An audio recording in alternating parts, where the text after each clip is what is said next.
Alors, on va se pencher sur une idée assez troublante. On a tous l'impression d'être aux commandes, non, de nos vies, de nos choix, de nos pensées. Mais voilà, les sources qu'on examine aujourd'hui, elles nous disent autre chose. Elles parlent d'une sorte de marionnettiste invisible qui, en coulisses, tirerait les ficelles. Et ce marionnettiste, eh bien, c'est l'algorithme. Et c'est la grande question en fait. Qui décide de la prochaine vidéo qu'on va regarder? Ou même de l'humeur dans laquelle on va être aujourd'hui, voire carrément de ce qu'on imagine possible pour son propre avenir. La réponse, elle est beaucoup plus proche et beaucoup plus puissante qu'on pourrait le croire. Et attention, hein, on ne parle pas ici d'un grand méchant caché dans l'ombre. Non, non, c'est bien plus subtil. C'est un système qui a été conçu pour une seule et unique chose, capter et retenir l'attention. C'est tout. Mais pour y arriver, il a besoin de faire quelque chose de très particulier. Il doit d'abord construire un monde, son propre monde.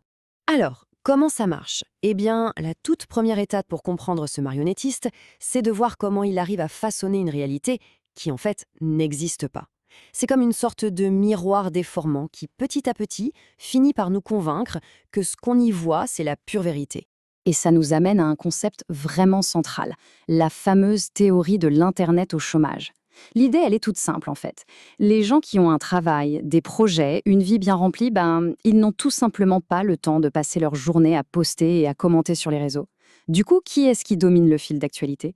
C'est une minorité qui a beaucoup de temps et qui est souvent très bruyante. Résultat, on se retrouve avec une vision complètement biaisée de ce qu'est la société.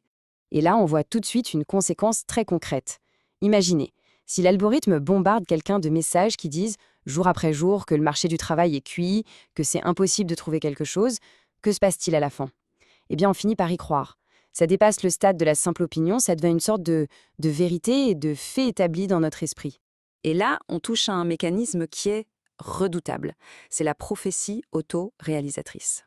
La croyance qui a été façonnée par l'algorithme va influencer directement les actions, ou plutôt l'inaction. On se sent découragé, donc on fait moins d'efforts, et moins d'efforts, ça mène à moins de résultats. Ce qui évidemment vient confirmer la croyance de départ. Je le savais que c'était impossible. La boucle est bouclée. C'est terrible, parce que l'algorithme n'a pas juste prédit l'avenir, il a contribué à le créer. Ok, donc d'un côté, il déforme la réalité. Mais ce n'est pas tout. L'algorithme s'attaque ensuite à quelque chose de bien plus précieux, quelque chose qui, une fois perdu, est irréversible, notre temps. Ce chiffre, il est juste vertigineux. 93%. Non mais il faut prendre une seconde pour y penser. Ça veut dire qu'en dehors du travail, du sommeil, la quasi-totalité du temps libre d'une jeune personne risque d'être littéralement aspirée par les écrans. C'est un vol en fait, un vol à très grande échelle, qui se passe sous nos yeux minute après minute, scroll après scroll. Et tout ce temps, il est utilisé pour quoi au juste? Eh bien, pour consommer ce que les sources appellent du contenu de remplissage. Vous savez, ces vidéos qui sont juste assez divertissantes pour qu'on ne décroche pas, mais qui au fond, n'apportent absolument rien. Et le pire, c'est que ça représenterait 99% de ce qu'on nous propose. C'est une véritable mer de vide conçue uniquement pour occuper le temps. Et là, on arrive à la tactique la plus sournoise de toutes. L'algorithme est malin. Il sent bien qu'à un moment, on commence à culpabiliser de perdre tout ce temps. Alors qu'est-ce qu'il fait? Hop, il propose des vidéos sur comment être plus productif, comment apprendre une nouvelle compétence. Et là, on se sent mieux. On a l'impression d'avancer, d'être productif. Sauf qu'en réalité, on ne fait toujours que consommer passivement de l'info. L'action, la vraie, est remplacée par une simple illusion d'action. Donc on a vu la réalité, on a vu le temps. Maintenant, le marionnettiste s'attaque à la cible la plus intime, la plus personnelle, nos émotions. Pensez-y, il aurait le pouvoir de nous faire ressentir des choses précises, presque sur commande. Le truc, c'est que l'algorithme nous montre un monde qui semble parfait, une sorte de best-of des meilleurs moments de la vie de millions de gens. Forcément, la comparaison est non seulement inévitable, mais elle est dévastatrice. Parce que face à cette perfection qui est totalement fabriquée, eh bien un sentiment s'installe insidieusement, celui d'être moins bien, moins attirant, moins compétent, en retard sur les autres. Et la réaction, face à ce sentiment d'infériorité, c'est quoi?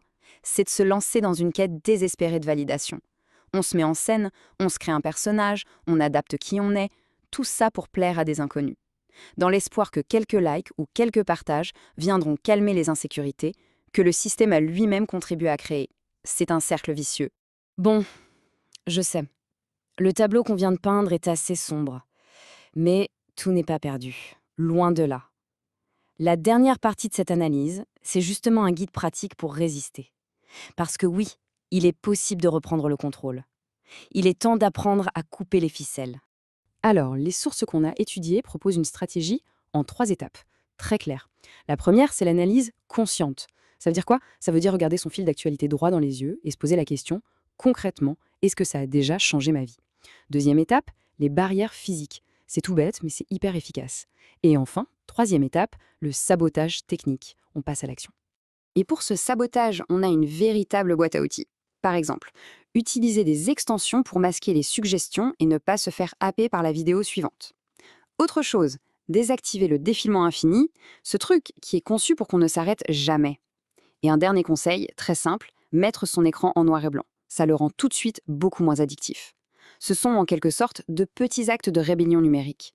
Cette citation, elle résume absolument tout l'enjeu. On voit bien que ce n'est pas juste une histoire de divertissement, de passer le temps. Non. La vraie question, c'est qui ou quoi contrôle notre perception du possible? Nos émotions? Notre source la plus précieuse? Le temps? Au fond, c'est l'essence même de notre libre arbitre qui est en jeu ici. Et au final, tout se résume à ça. Un choix. Est-ce qu'on continue d'être un spectateur passif, dont la réalité, le temps et les émotions sont influencés, voire dictés par un simple code informatique? Ou est-ce qu'on décide de devenir un acteur engagé dans des projets concrets, dans sa propre vie? Cette réponse-là, pour une fois, elle n'appartient à aucun algorithme.